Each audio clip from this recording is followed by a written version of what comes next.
मित्रों, एक बार पुनः हम आपका एसएस एस्ट्रो में स्वागत करते हैं, हमारा यूट्यूब चैनल। और हम उम्मीद करते हैं कि आप अपने परिवार के साथ स्वस्थ होंगे। आज बात करते हैं सूर्य के राशि परिवर्तन की। 17 जुलाई से 17 अगस्त 2023 तक सूर्य जो है कर्क राशि में संचरण करेंगे। इस संचरण का विभिन्न लग्नों पर क्या प्रभाव पड़ेगा, आज हम इसकी चर्चा करेंगे इस वीडियो के माध्यम से। जैसे कि आप लोगों को पहले बताया गया है कि ये सारी चीजें लग्न आधारित हैं और लग्न के आधार पर ही हम जो है राशिफल बताते हैं। मेष लग्न की जहां तक बात है तो ये संचरण जो है आप कर्क राशि में हो रहा है, मतलब आपके चौथे भाव में हो रहा है। सूर्य आपके पंचम भाव के स्वामी हैं। अच्छा समय दिखाई दे रहा है मेष लग्न वालों के लिए। ये परिवर्तन निश्चित ही आपके कार्य क्षेत्र के लिए शुभ है। ऑफिस में आपके ऊपर और नीचे कार्य करने वाले आपका साथ देंगे। पेट संबंधी थोड़ी समस्या उभर सकती है। जीवन साथी के साथ भी संबंधों में सुधार आता दिखाई दे रहा है। आपकी माताजी अगर शुगर या ब्लड प्रेशर, डायबिटिक हैं या ब्लड प्रेशर की मरीज हैं तो आपको उनकी सेहत पर ध्यान देना होगा। बाकी आपके लिए समय अच्छा दिखाई दे रहा है, इस समय का आप लाभ उठाएं। आप नित्य विष्णु सहस्त्रनाम का पाठ करें या सुने और केसर का तिलक लगाएं। खाने और पहनने में लाल रंग का समावेश ज्यादा से ज्यादा करें तो निश्चित रूप से आपके लिए ये कालखंड अच्छा गुजरेगा।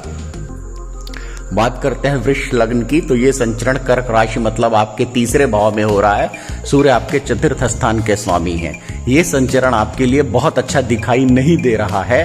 आपके समाज में मान प्रतिष्ठा में कमी आती दिखाई दे रही है। भाई बहन के लिए भी ये समय संघर्ष का होता दिख रहा है। माता की तबीयत भी थोड़ी बहुत खराब रह सकती है। उनको एकाएक कोई बीमारी उभर सकती है, या अगर पहले से कोई बीमारी है तो उसमें जो है परेशानी उभर सकती है। भाग्य में अवरोध और हो सकता है कि गलत इल्जाम का सामना करना पड़ सकता है आपको। नित्य गणेश चालीसा और दशरथ कृत शनि स्तोत्र का आप अगर पाठ करें या सुने और नित्य इत्र लगाकर घर से बाहर जाएं तो निश्चित तौर पर ये कालखंड में आपको परेशानियों में कमी देखने को मिलेगी। मिथुन लग्न की जहां तक बात करें तो ये संचरण आपके दूसरे भाव में हो रहा है। सूर्य आपके तीसरे स्थान के स्वामी हैं। आपको भी थोड़ी सावधान रहने की जरूरत है। अपनी वाणी पर ध्यान दें। हालांकि आय की दृष्टि से ये समय बहुत अच्छा दिखाई दे रहा है, बट बोलने पर ध्यान दें आप। भाई बहन को भी ध्यान देने की जरूरत है क्योंकि वहां भी कोई समस्या उभर सकती है। इस समय आपको बुखार या कोई अन्य सेहत संबंधी समस्या का सामना करना पड़ सकता है, उभर सकती है। अपने पड़ोसियों और घर के बाकी सदस्यों के साथ भी आप मिलजुल के रहें। कुल मिलाकर ये गोचर आपके लिए मिला जुला ही दिखाई दे रहा है। उपाय के रूप में आप नित्य गणेश चालीसा और शनि स्तोत्र का पाठ करें या सुने। प्रत्येक शनिवार को सरसों का तेल चढ़ाएं और पीपल के नीचे शाम को दीपक जलाएं तो आपको आराम मिलेगा। कर्क लग्न की जहां तक बात है तो ये संचरण सूर्य का आपके लग्न भाव में हो रहा है। सूर्य आपके दूसरे स्थान के स्वामी हैं। ये संचरण आपके आय को बढ़ाने वाला होगा। पैसे का आगमन बढ़ेगा। इस समय में आप खुश रहेंगे। छात्रों के लिए भी अच्छा समय दिखाई दे रहा है। कर्क लग्न वाले जो बच्चे हैं वो इस समय में काफी अच्छा परिणाम प्राप्त करेंगे, उसमें सफल होंगे। हाँ, जीवन साथी की तबीयत का आपको ख्याल रखना होगा और आपको सादा और सुपाच्य भोजन करना होगा। गरिष्ठ भोजन ना करें, नहीं तो थोड़ा पेट संबंधी दिक्कतें हो सकती हैं। हाँ, बस अपनी वाणी को आप संयमित रखें। शेष ये संचरण आपके लिए जो है अच्छा दिखाई दे रहा है।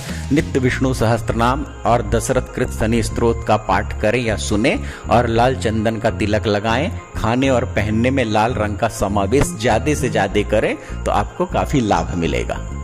सिंह लग्न की जहां तक बात है तो ये संचरण आपके कर्क राशि मतलब 12वें भाव में हो रहा है और सूर्य आपके लगन स्थान के स्वामी हैं। ये संचरण आपके लिए मिला जुला फल प्रदान करेगा।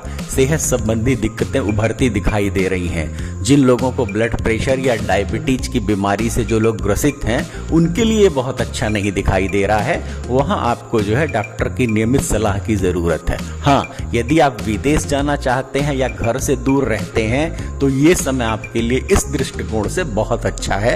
वहां आप अच्छा करेंगे। बालों का झड़ना या सर दर्द की शिकायत इस समय में बनी रहेगी। शत्रु को दबाने में आप सफल होंगे। उभरेंगे शत्रु लेकिन दबाने में आप सफल होंगे। कुल मिलाकर यह भी आपके लिए मिला जुला है।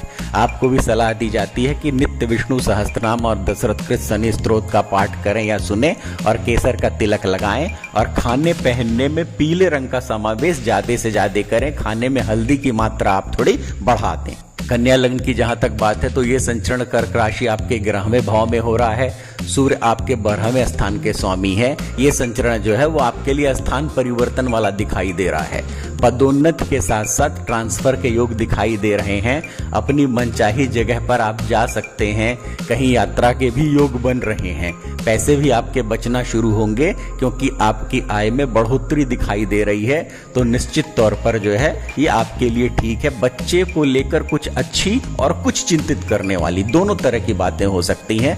अपने सेहत का ध्यान रखें। बाकी ये गोचर आपके लिए ठीक ठाक दिखाई दे रहा है, आप इसका उपयोग कर सकते हैं। जहां तक उपाय की बात है तो आपके लिए भी नित्य दशरथ कृत शनि स्तोत्र का पाठ करें या सुने और प्रत्येक शनिवार शनि भगवान को सरसों का तेल चढ़ाएं और पीपल के नीचे शनिवार की शाम को दीपक अगर आप जलाते हैं तो आपके लिए संचरण की जो परेशानियां हैं वो कम हो जाएंगी। तुला लग्न की जहां तक बात है तो ये संचरण कर्क राशि आपके 10वें भाव में हो रहा है और सूर्य आपके 11वें स्थान के स्वामी हैं। तो 10वें भाव में तो सूर्य वैसे तो बहुत अच्छा होता है, लेकिन 11वें भाव का स्वामी अगर 10वें में जा रहा है तो बहुत अच्छा आपको दिखाई नहीं दे रहा है। कैसे कार्यस्थल पर कुछ समस्या आ सकती है जिससे आप परेशान रहेंगे। धन संबंधी समस्या भी बढ़ती दिखाई दे रही है। हालांकि प्रयास के बाद आप अपनी समस्या से निकलने में कामयाब होंगे। अच्छे का मतलब यह है कि जो कार्य आप बहुत आसानी से कर सकते थे उसके लिए आपको बहुत ज्यादा एफर्ट्स लगाने पड़ेंगे। आपको हर तरफ से सावधानी रखनी होगी। माता और पिता दोनों की सेहत पर ध्यान देना होगा। आपको सलाह दी जाती है कि नित्य गणेश चालीसा और दशरथ कृत शनि स्तोत्र का पाठ करें या सुने। प्रत्येक शनिवार शनि भगवान को सरसों का तेल चढ़ाएं और पीपल के नीचे शाम को दीपक जलाएं। हरे रंग का प्रयोग खाने और पहनने में ज्यादा से ज्यादा करें। आपके लिए उपाय थोड़े ज्यादा बताए गए हैं। वृश्चिक लग्न की जहां तक बात है तो ये संचरण कर्क राशि मतलब आपके 9वें भाव में हो रहा है और सूर्य आपके 10वें भाव के स्वामी है। तो ये अपने आप केंद्र त्रिकोण और राज्यों का निर्माण कर रहा है।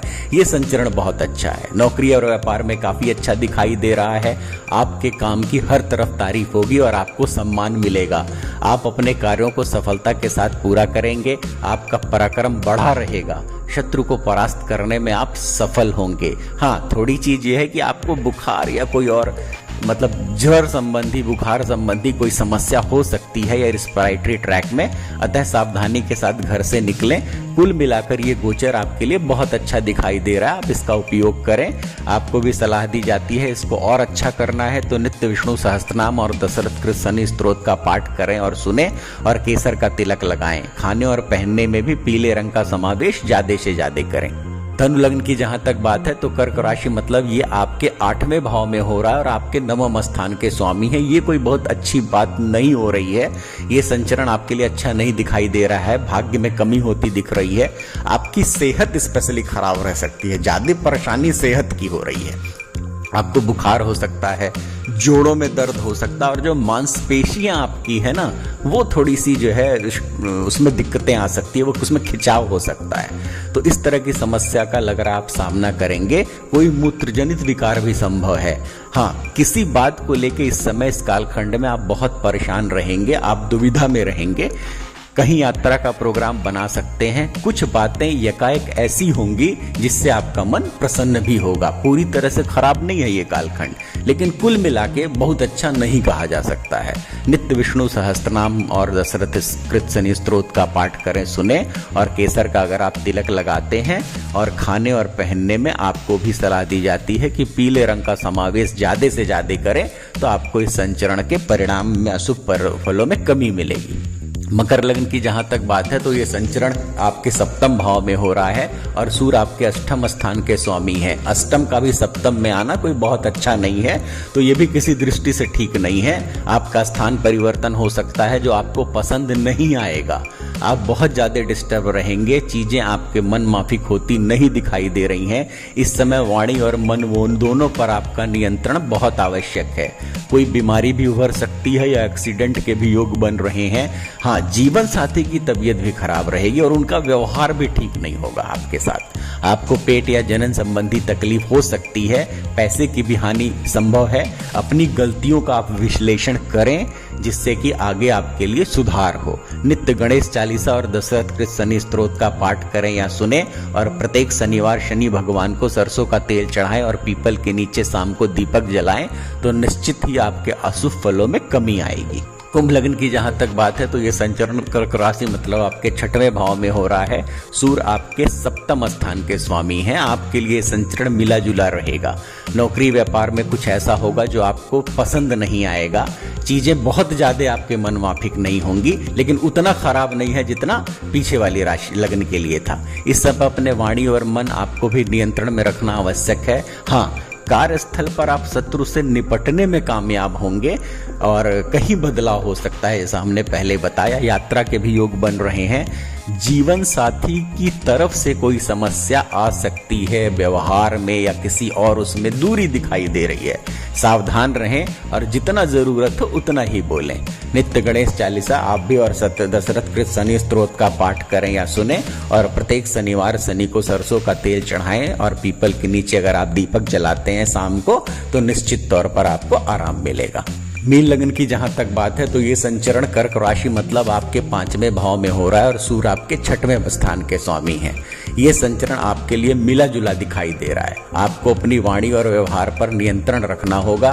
शत्रु अपने आप खत्म हो जाएंगे, ये चीज है, क्योंकि जो है 6ठे भाव का स्वामी मजबूत होता है तो शत्रु पर आप विजय पाते हैं और आप अपना काम जो है अपने हिसाब से कर पाएंगे। भाई बहन से संबंधित कोई खराब खबर मिल सकती है। कुछ ऐसा ना बोले जिससे विवाद बने।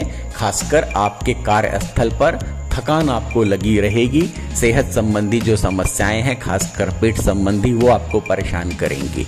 नित्य विष्णु सहस्त्रनाम और दशरथ कृत शनि स्तोत्र का आप भी पाठ करें या सुने और केसर का तिलक लगाएं। खाने और पहनने में पीले रंग का समावेश आप भी ज्यादा से ज्यादा करें। हल्दी ज्यादा खाएं तो निश्चित तौर पर इस संचरण के बुरे प्रभाव से आपको मुक्ति मिलेगी।